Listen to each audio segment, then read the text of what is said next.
जेकाबाद में विगो गाड़ी ऐं पुलिस मोबाइल मां हथायल गैरकानूनी हथियार कंहिंजा हुआ, मामलो अञा ताईं मुंझियल। पुलिस वाक़े जो केस दाख़िल करण बाद जांच लाइ JIT जोड़े छॾी। हथियारनि जी स्मगलिंग जो इल्ज़ाम लॻाइण ते सूबाई सलाहकार बाबुल भयो उहिदे तां मुस्तफ़ा। 3 पुलिस एहलकारनि समेत गिरफ़्तार कयल 7 जवाबदारनि मथां केस दाख़िल थियण बाद शिकारपुर जी अदालत खेनि 5 ॾींहनि जे रिमांड ते पुलिस हवाले करे छॾियो।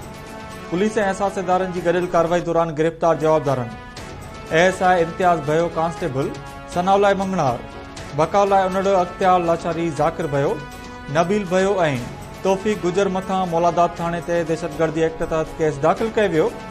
गैर कानूनी हथियारनि जी स्मगलिंग वारो मामलो साम्हूं अचण खां पोइ सूबाई सलाहकार मीर बाबुल भयो उहिदे तां इस्तीफ़ा ॾेई छॾी।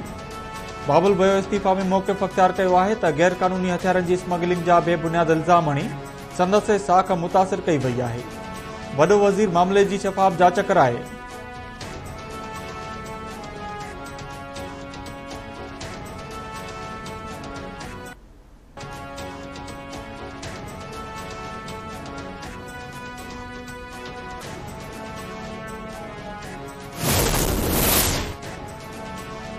सिंध में सूबाई वज़ीरनि ऐं पुलिस जी गठजोड़ सां धाड़ेल राज क़ाइमु आहे।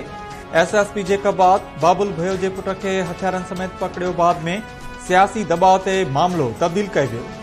साबित थी वियो आहे त काबीना में मौजूद माण्हुनि जा धाड़ेलनि सां राब्ता आहिनि। सिंध असेंबली में अपोज़िशन लीडर अली खुर्शीदी जो रद्दअमल। संदसि चवणु आहे त जमायत इस्लामी तर्जुमान चयो त सूबाई सलाहकार जी गाॾी मां हथियार मिलण मां ख़बर पइजी वई आहे त धाड़ेलनि खे हथियार केरु पहुचाए रहियो आहे। हथ वठी सूबे जो अमन तबाह कयो पियो वञे।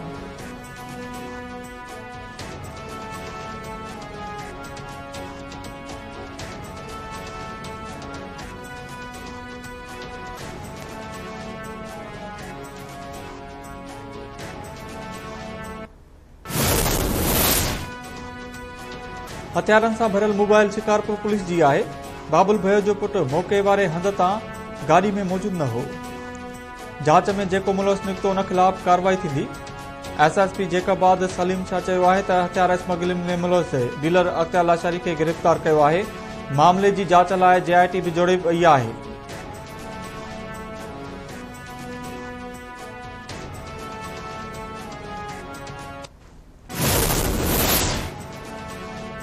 क़ौमी असेंबली जे 5 तकनि ऐं सूबाई असेंबली जी 16 सीटुनि ते नंढी चूंड सुभाणे थींदी। सिक्योरिटी इंतज़ाम सख़्त करण जो फ़ैसिलो।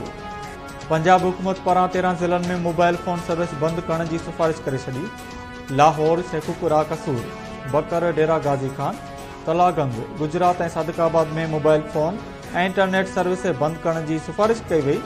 हतमी फ़ैसिलो वफ़ाक़ी घरू वज़ारत कंदी। पंजाब समेत ॿियनि सूबनि जे 21 तकनि ते नंढी चूंड सुभाणे थींदी।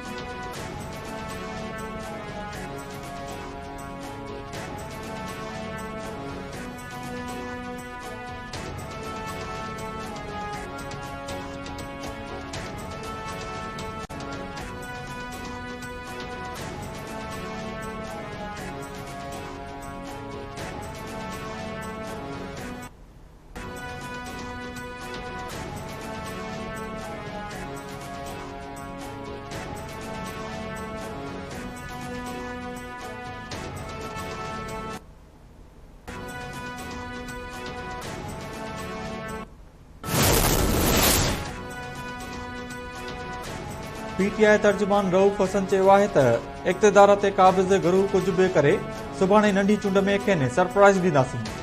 क़ाबिज़ गुरू जी कोशिश आहे त PTI खे कंहिं बि सूरत में इलेक्शन खटण न ॾिनी वञे। चूंड अमले खां फारम 45 ते अॻुवाट सही कराइण ऐं आङूठे जा निशान लॻाइण जा इतला आहिनि।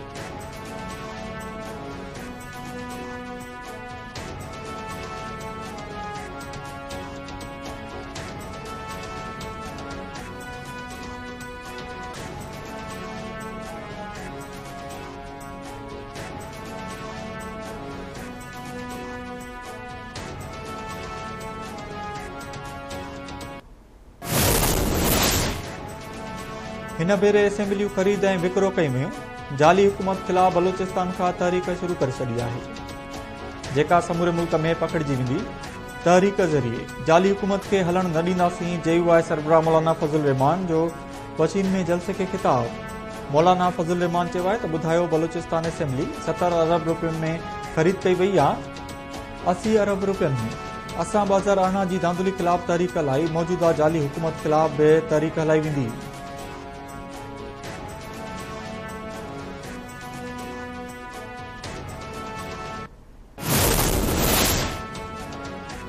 नाणे वारे वज़ीर मोहम्मद औरंगज़ेब जी वाशिंगटन में चीनी मुनसिब सां मुलाक़ात, सीपेक जे ॿिए मरहले में तेज़ी आणण ते इत्तेफ़ाक़। नाणे वारे वज़ीर चीनी शहरनि ते हमले ते पाकिस्तानी क़यादत ऐं अवाम तरफ़ां ताज़ियत जो इज़हार बि कयो।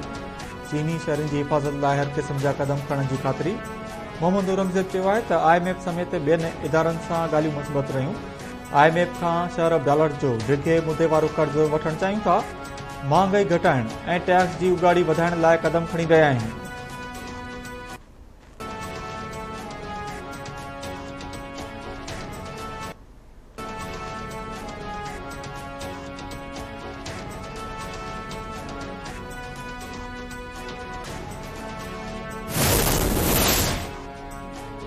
घरू वज़ीर मोहसिन नक़वी सां पाकिस्तान में मुक़रर ईरानी सफ़ीर जी मुलाक़ात।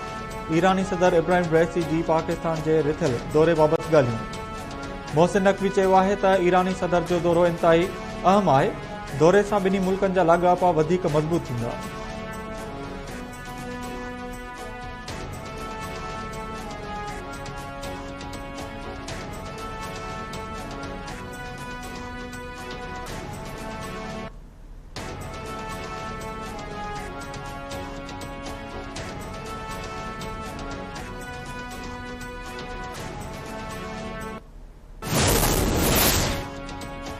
सीनियर सूबाई वज़ीर शर्जील इनाम मेमण मीरपुर ख़ास में पीपुल्स बस सर्विस जो इफ़्तिताह करे छॾियो।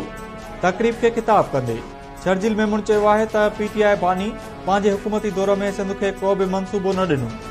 नौजवाननि खे रुगो गारगंद सेखारियो। कूड़ जी सियासत कंदड़ जेल भोॻे रहिया आहिनि।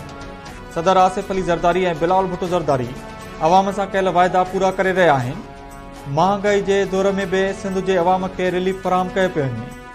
अवाम बसनि जी पाण हिफ़ाज़त करे।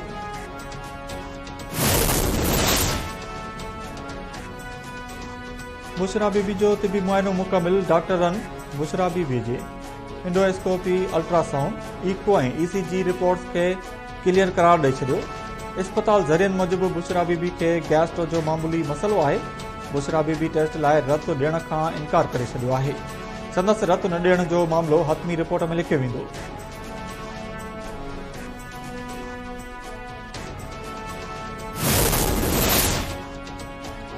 हैदराबाद में सिंध यूनाइटेड पार्टी जी मेज़बानी हेठ सिंध क़ौमी कॉन्फ्रेंस सिंध के पेश ईंदड़ ख़तरनि ऐं चैलेंजिस समेत मुख़्तलिफ़ मसइलनि जी निशानदी ऐं तजवीज़ूं पेश। कॉन्फ्रेंस में अयाज़ लतीफ़ अली जो रियाज़ चांडियो, लाला जरवार, डॉक्टर बदर चना, ताज मोहम्मद नाहियो, नाज़िस फातिमा, हैदर शाहणी, नसीर मेमण ऐं ॿिया अॻुवान शरीक। सियासी अॻुवाननि ऐं संजामंदनि चयो आहे त आम चूंडूं बोगस ऐं हथरादू हुयूं। सिंध जा वसीला विकिरो कया पिया वञनि। सिंध जी ज़राअत जो मुस्तक़बिल बि ख़तरे हेठि आहे।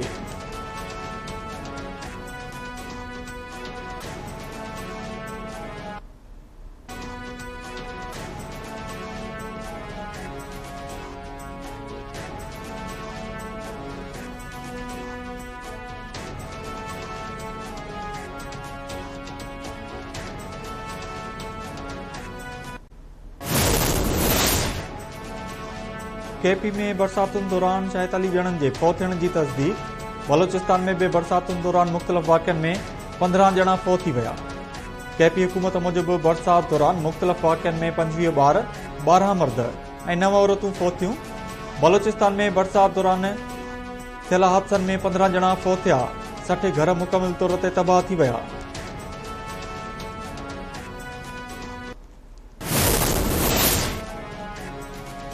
कंदाकोट में गुज़िरियल राति पुलिस जे मुबैना मुक़ाबले में ज़ख़्मी थियल धाड़ेल बि दम ॾेई छॾियो। मारिजी वियल धाड़ेलनि जो अंगु 3 थी वियो।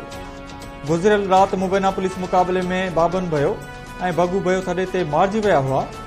ज़ख़्मी थियल ॾोहारी अयाज़ भयो बि दम ॾेई छॾियो। पुलिस चयो आहे त मारिजी वियल ॾोहारी अॻुवा जी वारदातुनि में मुलसो आहे।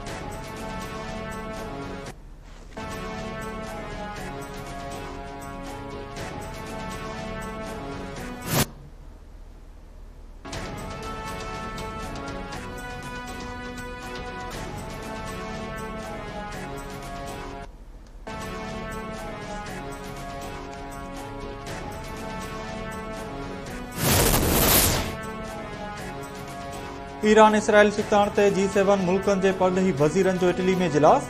अमरीकी परॾेही वज़ीर एंटोनी ब्लिंकन जो ईरान ते इसराइल जे मीज़ाइल हमले बाबति सवालनि जो जवाब ॾियण खां इनकार। ब्लिंकन चयो आहे त अमरीका कंहिं बि मुल्क ख़िलाफ़ अगराई वारी कार्रवाई में मुलविस न आहे। विच उभर में शकताण घटाइण जी कोशिश करे रहिया आहियूं।